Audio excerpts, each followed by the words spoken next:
Hey, what's going on, guys and gals? In this video, we're going to go over how to set up a mix minus using Fairlight Live. Now, there's a couple things I want to point out here. Once you start using the software, your M32 mixers, the Wing mixer, is no longer a mixer. It becomes an audio interface. And the sole purpose of that audio interface is to send and receive signals from Fairlight Live. Now, another thing I want to point out is some of you have been leaving comments on these videos, and I don't post them.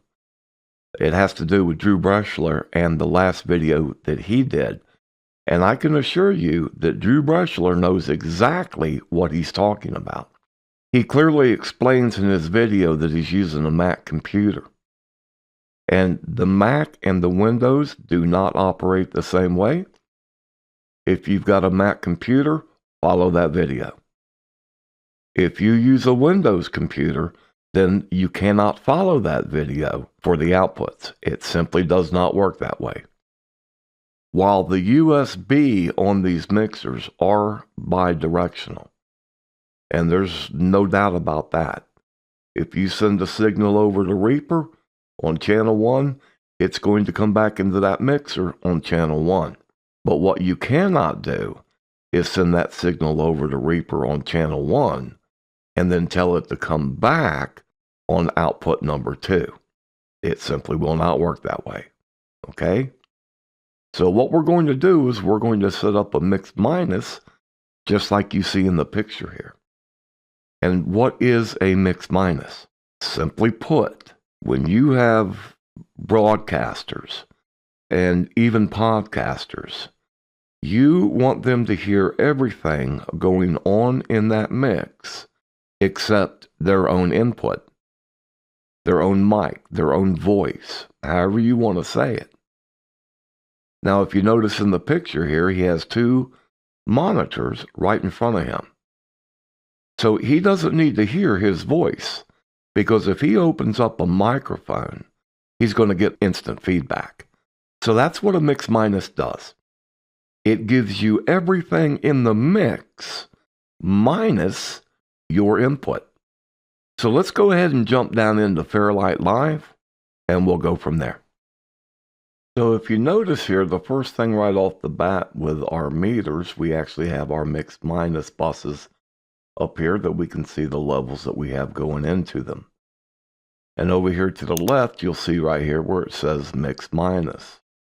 If you can't see that, and Drew pointed this out right here, you just click on these 3 dots and this will show you that even your talkback mics, you see where you want to assign things to, you come up here and you set it up for what you're going to need.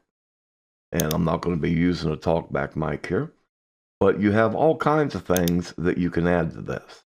So instead of me going through all of this, you come up here at the top of the channel, we're going to add another channel, and we're going to add it in mono. That's number 10. Now we're going to come over to the bus, and if we try and do that here, it doesn't work.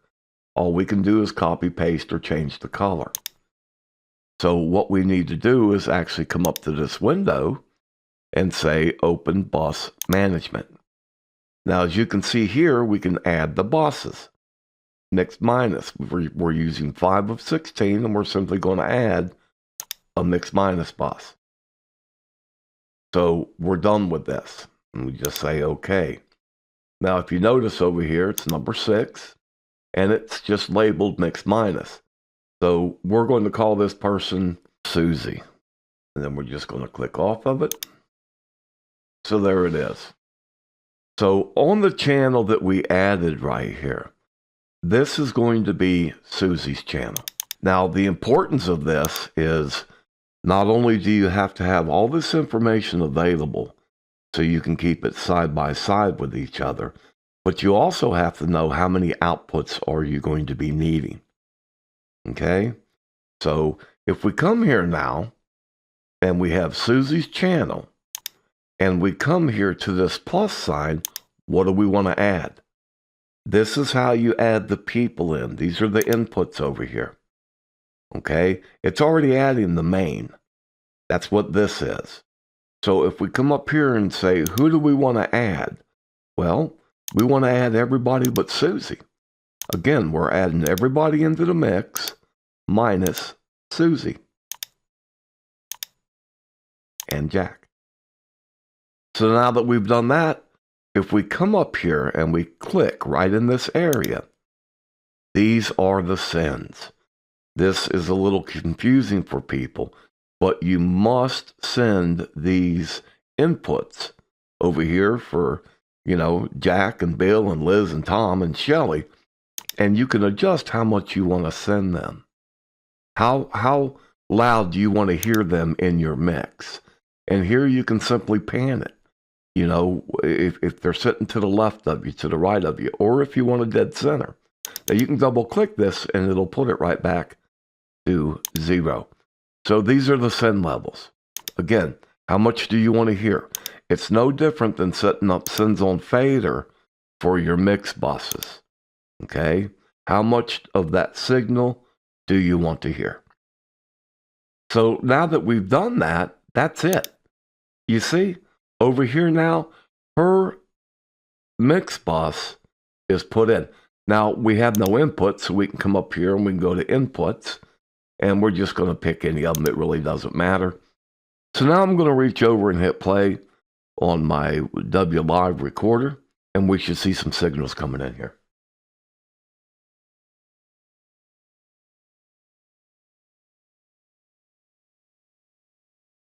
Now we've got signals coming in for our channels, but we don't have anything going out. And that's why it's not picking it up over here on Susie's mix bus. So at this point, we come back over to our mix minus that we have over here with the other broadcasters, podcasters, whatever you want to call them. And I've already went to Jack's and I've added Susie in there. You see, Susie now comes up here. And the way that we do that is we come back to our plus sign and we need to pick up Susie. Okay, and we're going to do this all the way across because they want to hear Susie too, and Susie wants to hear them. So now if we come back up here to the top and we click on this, there's Susie. Notice her send level is at infinity. So we need to bring this up. How much, does Susie want to hear from Bill? And it's kind of reverse here. So, how much does she want to hear?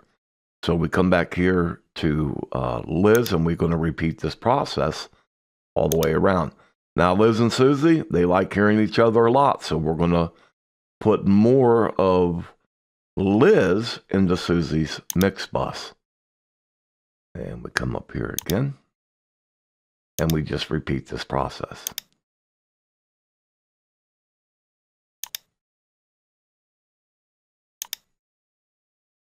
So now we've got everybody here going into Susie's mix bus over here. And so now when I hit play on the W Live recorder, or player, however you want to say it, we're going to see signal coming into Susie, and that signal is coming from Jack, Bill, Liz, Tom, and Shelley. And there we go.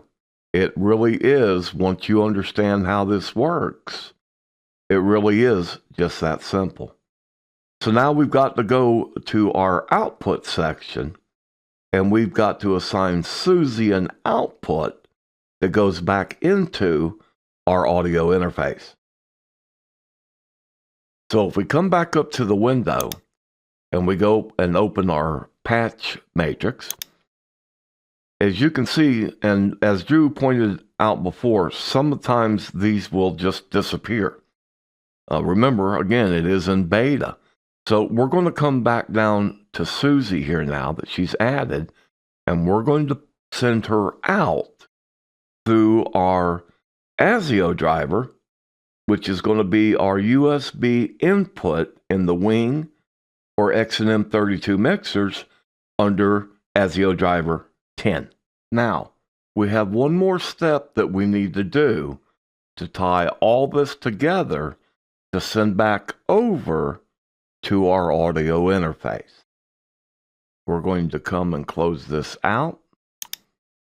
And if you notice here on Susie, remember now, we're at a basketball game, like we showed at the picture at the very beginning.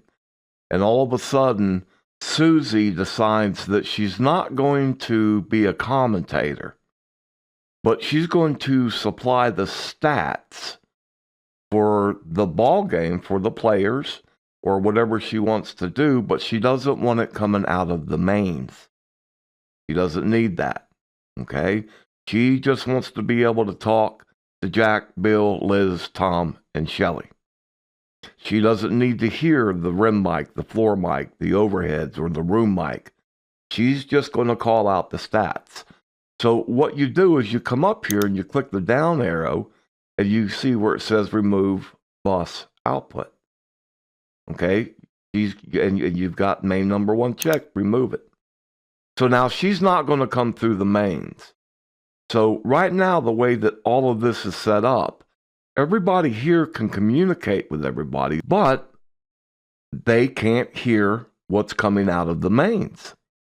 So if they're going to call the game over here, they need to hear these mics right here. The rim mic, the floor mic, the overhead, the room, whatever mics you have feeding this software. So we've taken Susie out of the mains, but now we've got to come back over to their actual mix bus here, because that's what we're going to send to the audio interface, and we've got to add them into the main. See, now Bill can hear everything that's coming in on these mics, and you would do the same thing all the way across. Now, I want to point out that I was trying to do this earlier over here as far as taking Susie out of the mains, and it wouldn't come up. I had to actually close the program and open it back up before I would see this right here, before I was able to take this out of the main. So we go back over again. The main, Jack, he's going to hear the main. So now these are going to go over to the audio interface on everything that comes through this software. But Susie, again, she doesn't need to hear what's going on through the main. All she wants to hear is Jack, Bill, Liz, Tom, and Shelly. So at this point, we're going to go ahead and jump over into Wing Edit, and we'll see what we got going on over there. So this is the layout that I've done.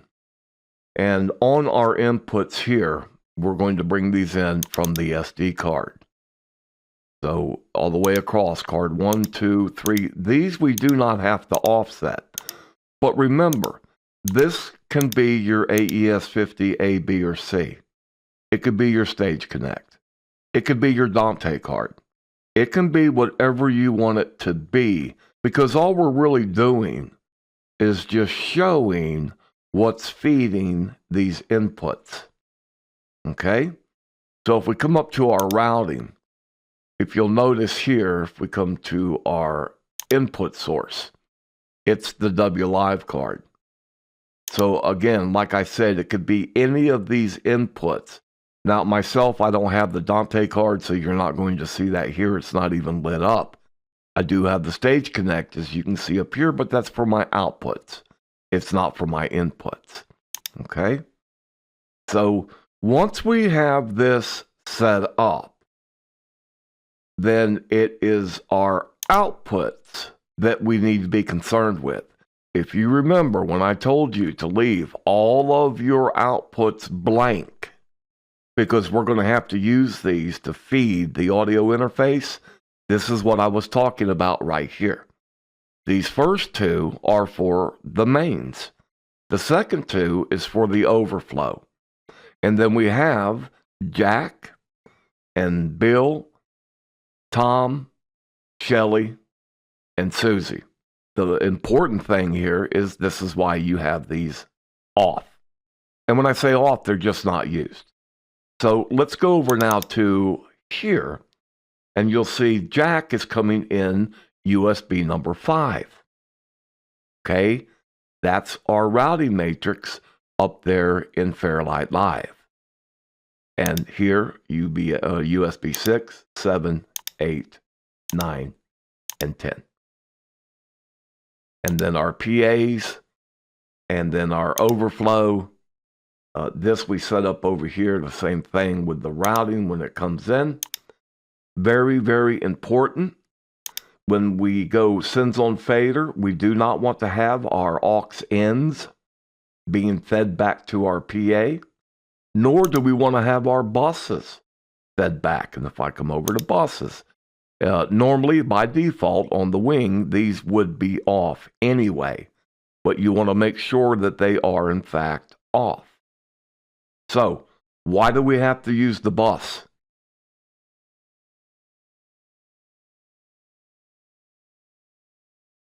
Well, it's real simple, because we cannot go into these buses and feed a USB input. So we can, though, feed a auxiliary input. And again, we're going to look at this mix minus. So for jack, we've got all these inputs except his. Bill, it's the same way. This is just another example of how the mix minus works. So when this comes out to their output now we can go up, we can assign these outputs anywhere we want them. Okay, AES50A, if you're running that, and you go, okay, what am I going to feed here? Well, I'm going to feed jack. That's my AES50A first XLR output. And jack's just running mono. So then I can come over here, I can come to 2. I'm not going to use the +1 because these are in stereo. And there is Bill. Now, we'll come over again on 3, and this is Liz. For whatever reason, we're running a stage connect, and that's going to pick up Tom, Jelly, and Susie. So we would switch this now to our stage connect, and we would come up here, right back to our buses, and there's Tom, Jelly, and Susie. That's the outputs. So all we did was on our routing matrix up there in Fairlight Live, we said we're going to come out USB, which is our ASIO drivers, 1, 2, 3, 4, 5, 6, 7, 8, 9, 10.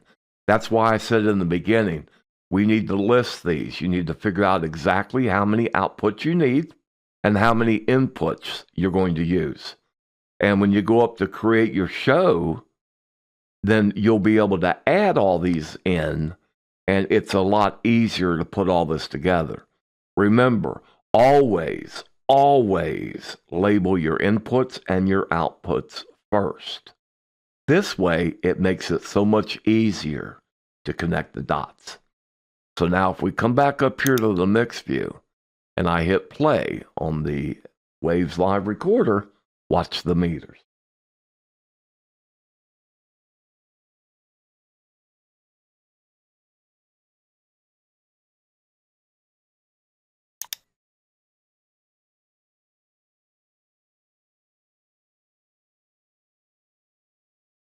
So guys, I know it's a long video. It's a lot of details. You really have to pay attention. I hope you understand a little bit better on how the mix minus works. If you were going to do this without using that software, if you just wanted to use your mixer as a mix minus, you set it up the same way. You bring all your inputs in, and you put everything you want to hear except your own voice, which is totally different now than what we do for music. You want to hear, that singer, that performer, they want to hear their voice or their instruments and things of this nature. But if it's going to be speech, just put everybody else in there, take yourself out. Okay? Take care, God bless, and we are out of here.